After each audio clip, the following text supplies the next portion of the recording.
Hello everyone and welcome to a weekend review of some of the stories we're following for you at 234next.com. We start off with a story from the national scene.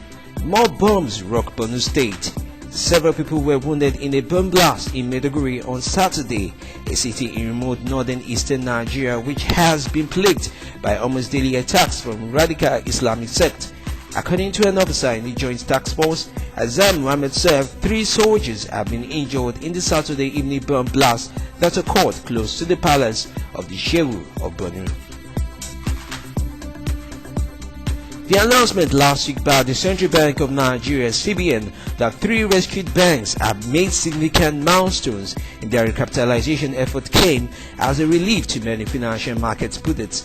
Intercontinental Union and Femi Bank have signed transaction implementation agreements with Access Bank, African Capital Alliance and 4 City Monument Bank respectively, thus moving their resuscitation efforts to a notch higher.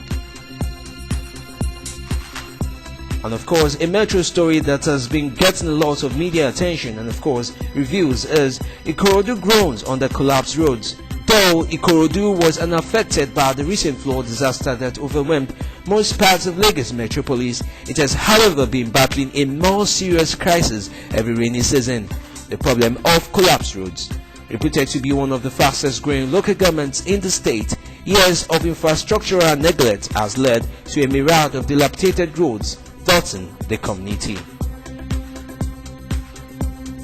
A women group recently voiced their concerns about domestic violence against women on the rise in Lagos, stating that there is a need to take urgent measures to stop the ugly trend.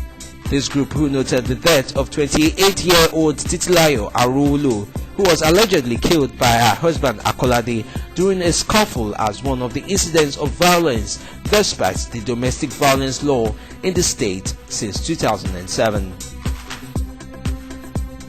We now move up to a story from across the world, precisely Libya.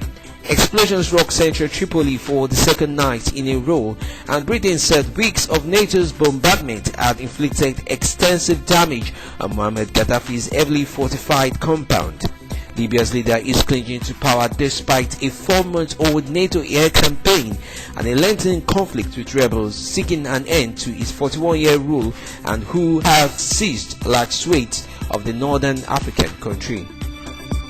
And following the development from Strauss-Kahn's case, the former IMF chief, the New York hotel maid who accused former IMF chief Dominic Strauss-Kahn of attempting to rape her said in an interview published on Newsweek website on Sunday that it appeared as a crazy man had attacked her when she entered his room. Nefisiatou Diallo also gave the news magazine and ABC News permission to identify her by name. The magazine interview marks the first time the 32-year-old Guinean immigrant to United States has publicly spoken to the media since she shocked the world with allegations that Strauss-Kahn emerged naked from the bedroom of his luxury suite on May 14 and forced her to perform oral sex with him. And finally, in the entertainment world, rehab singer Winehouse dies at 27. The Back to Black singer was found dead on Saturday at her North London home by the emergency services, who responded to a call from her property in the afternoon.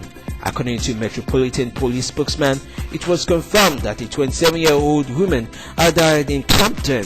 And that brings us to a wrap on some of the stories we're following for you at 234next.com. Stay close to us and of course log on to our website to get email alerts and of course a lot of development stories from our desk. I am Femi Amele.